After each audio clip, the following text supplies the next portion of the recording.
The following program is a presentation of the Civil War Broadcasting Network, available on the free YouTube channel, General Grant by himself or Dr. E.C. Fields.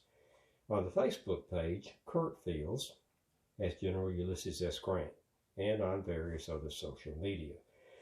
The E headquarters and campsite is generalgrantbyhimself.com. This program is one of those presentations in the ongoing series, General Grant Looks at the American Civil War, wherein General Grant looks at a person, place, or event in the Civil War for reflection and observation. Permission to copy and distribute is given and indeed encouraged. Remember, you are the future of our past. Now, February 15th of 1862, in General Grant's headquarters tent before Fort Donelson. Some bad news has been given.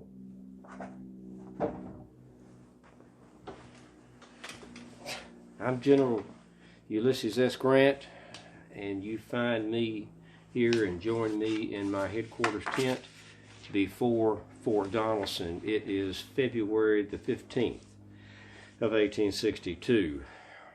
I had hoped that when Flag Officer Foote took his flotilla of his 6 boats, 4 ironclads and 2 timberclads, to the water batteries at Fort Donelson, that he could reduce them as he had at Fort Henry a few days before. If he could do that, then my army would not have to go into siege against Fort Donelson, which we perceived to be a very strong position, and them getting reinforcements consistently. That was not to be, though, because Flag Officer Foote's flotilla was battered, took a terrible beating. The rebel water batteries handled them roughly. This is the report that Flag Officer Foote sent to Major General Henry Halleck today, telling him about what transpired yesterday when they exchanged iron valentines with the water batteries. I made an attack on Fort Donelson yesterday at 3:00 p.m. with 4 ironclad gunboats and 2 wooden ones, and after 1¼ hour of severe fighting, the latter part within less than 400 yards of the fort, the wheel of this boat and the tiller ropes of the Louisville were shot away, rendering the 2 boats unmanageable. They then drifted down the river. The 2 remaining boats were also greatly deranged between wind and water, this vessel alone having received 59 shots, and the others about half that number each. There were 54 killed and wounded in this attack, which we have reason to suppose would, in 15 minutes more, could the action have been continued, have resulted in the capture of the fort bearing upon us, as the enemy was running from his batteries, when the 2 gunboats helplessly drifted down the river from disabled steering apparatus, as the relieving tackles could not steer the vessels in the strong current, when the fleeing enemy returned to their river battery guns, from which they had been driven, and again hotly opened fire upon us.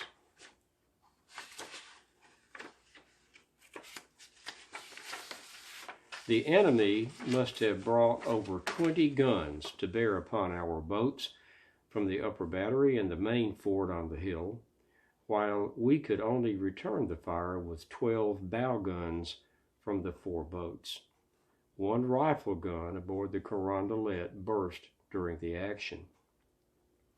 The officers and men in the hotly contested but unequal fight behaved with the greatest gallantry and determination, all deploring the accident rendering 2 of our gunboats suddenly helpless in the narrow and swift current.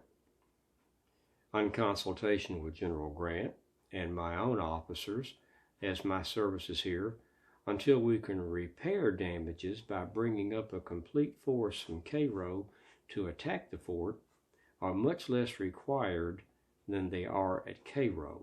I shall proceed to that place with 2 of the disabled gunboats, leaving the 2 others here to protect the transports, and with all dispatch prepare the mortar boats and the Benton with other boats to make an effectual attack upon Fort Donelson. I was in, as I have indicated before, in great hopes that I would not have to go into siege, but as it is, that's going to be required because the Navy could not reduce the fort.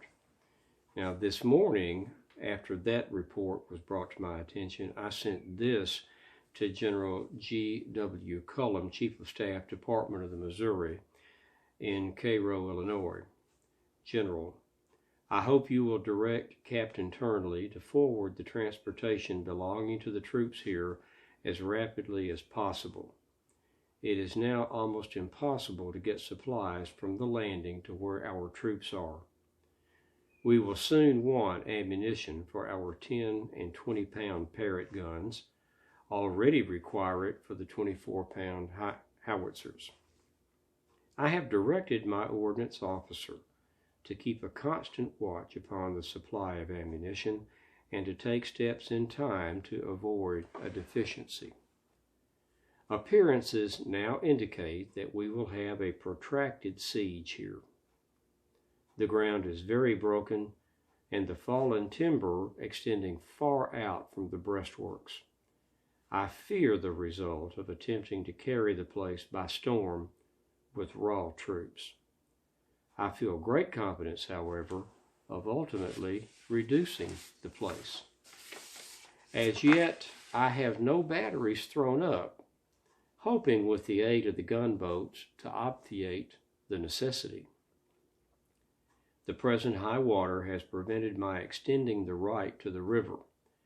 Colonel Webster is now making a reconnaissance with the view of sending a force above the town of Dover to occupy the riverbank. Please inform General Halleck of this. As of this date, February the 15th of 1862, the Navy took a terrible beating from the water batteries at Fort Donelson on the Cumberland River. And I am going to apparently have to take the fort by land, and I fear that is going to take a protracted siege. We shall see. As it is, the weather is still bitterly cold. A greatcoat is welcome, and most of the men do not have a coat of any kind, and they still can't have fires. But today on the 15th, I'm still in confidence that we will take Fort Donelson. It's just going to take a siege. For the moment, I am Brigadier General Ulysses S. Grant in camp before Fort Donelson, February the 15th of 1862.